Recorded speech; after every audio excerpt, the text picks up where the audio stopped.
I just got back from 2 months overseas, and so many people are asking me, Sheri, how do you do that and still work? So I figured I'd take a few minutes and share some tricks of the trade to get you wanderlusting more than you currently are. Because I know my community and my friends are all people who love traveling.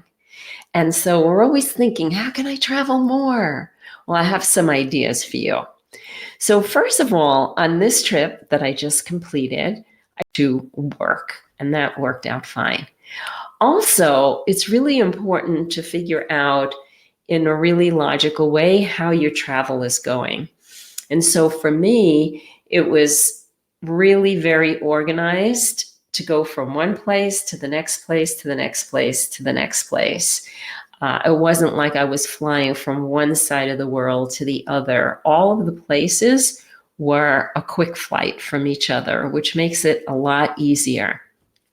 Also, it's really important to figure out your money. Like a lot of people feel like, oh, I can't go away because it's going to cost me double what it would cost if I stayed at home. And that isn't necessarily true. For example, all of my credit cards I use in my life and my business have mileage. So I get probably a half a million miles a year just in that way. So on this trip, there were so many little connecting flights, plus my international flight from the US overseas, which was a business class ticket because I cannot do long flights in the cattle car part anymore. The short flights, yeah, an hour flight, a couple hours, I don't mind. But, 9 hours, no, I can't do it. I have to lay down. So all of those flights were paid with mileage. Didn't cost me 1 cent. And that was great. If you feel like you want money coming in while you're away, you could always rent your place. So there's lots of Facebook groups with people who are looking to be in another place and house it cheaply or whatever. So you can rent your place if you want to, or have a friend watch it if you don't care about the money. And when you're traveling, you don't need to stay in hotels anymore. I mean, there's tons of Airbnbs. So part of the time I stayed in an Airbnb. For some of the flights, I had to stay at a hotel. So again, I use my mileage for that. And something I tried that was totally new this time was staying in a co-living, co-working facility. So if you don't know what that is, it is a very fast growing phenomenon these days. And it's really popular for digital nomads. In other words, people who may not even have a home. They just stay continually traveling. And what they do is they stay in co-living facilities because they're less expensive. They can have their own room, or they can have a roommate if they don't mind. So it's whatever you are comfortable with. And normally those places have a co-working area, or you can work in your room, of course, if it's big enough. So this time I decided to try one of those out. And so when I was in Lisbon, I stayed at Outsite, and it was quite interesting. Each of the 4 floors had six bedrooms and 3 bathrooms. And some of the rooms had multiple beds in them, and some, like my room, just had 1 bed. And so there was never a rush to use the bathrooms, really. They were always open when I needed them, which was really great. So it was fine. It was a little dorm-like, I have to say. There's a common living room and a common kitchen. So the kitchen was set out fine. There's a big refrigerator. You get your space in the refrigerator. In the closet, there's a space for you that's labeled for your room. So you can do breakfast or lunch in there, or even dinner if you feel like it. I tended to go out to dinner because I'm a foodie, so I love eating out. But in essence, when I looked at what I spent in food, it really wasn't that much more than I would have spent being here at home. So It was pretty much the same. So all in all, it really didn't cost me that much more to be overseas for the 2 months than it did to be at home. Because as much as I could, I used my mileage. And then the co-living and co-working place was pretty inexpensive. I mean, it could be really expensive if you want to share a room, but I feel like at this time of my life and age, I need my own space. So I wasn't willing to do that. But there were lots of people that had roommates. So that was fine. And it was quite an interesting experience. The one nice thing about it is normally I would stay in an Airbnb and then I don't know anybody. And of course, you could go to meetups. There's always meetups in those cities for people who are visiting from out of town. But for the co-living facility, you have instant people to have dinner with and do activities with if you want.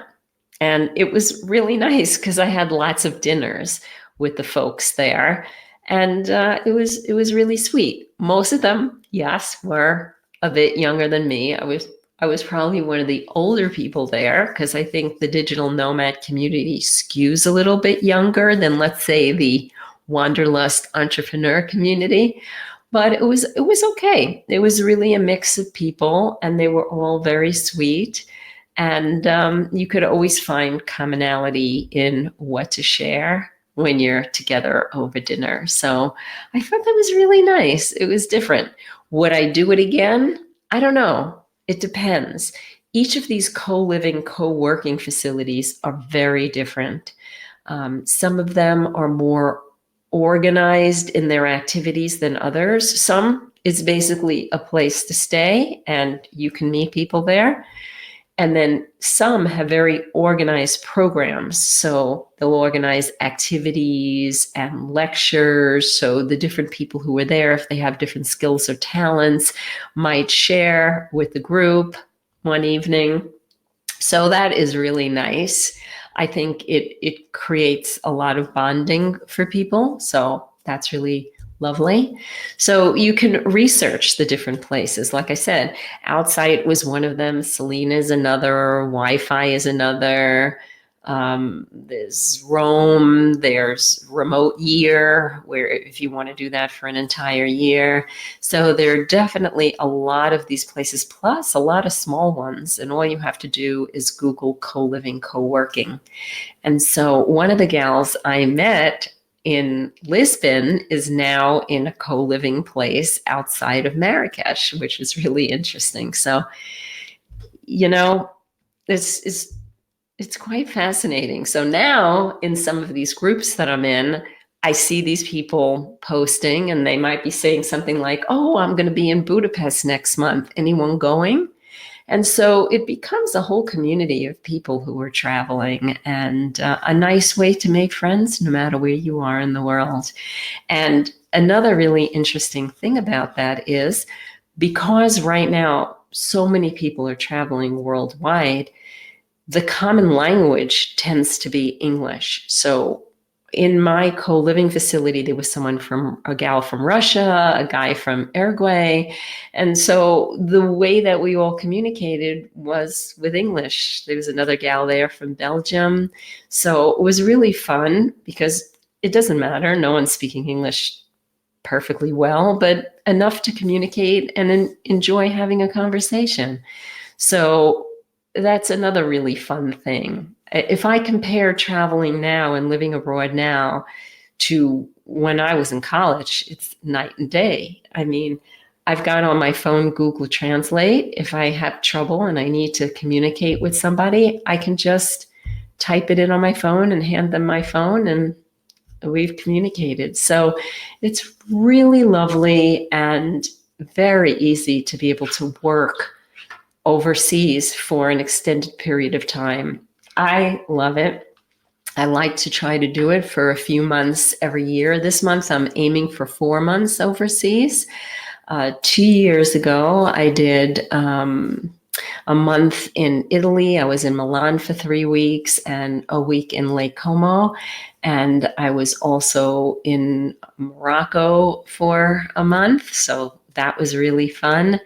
And last year I would have traveled, but I broke my foot and it threw my whole year off. So all I got to do was go to Colombia, to Cartagena for a week. But this year, hopefully, I'm making up for it.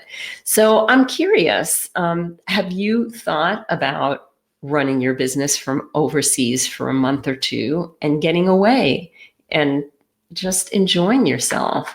I mean, it was great. I had so much fun. I took so many great pictures. I got to see beautiful places. I got the feeling of being in Lisbon. Like, there's a big difference between going for a vacation for a few days and actually living there for 3 weeks. And that's what I love, because you get to see the people and the locals and get a feel and eat more food and see more sights and just really enjoy yourself at a more leisurely pace. I know when I go visit somewhere, if I'm only there for 3 days, I want to see everything and I exhaust myself trying to do so. But if you're there for a month, then yeah, it's great, because you can take your time seeing different places and not feel rushed or stressed out. So post below, let me know if you've done this, you want to do it, you're trying to think of a way to do it. Yeah, I'd love to hear from you.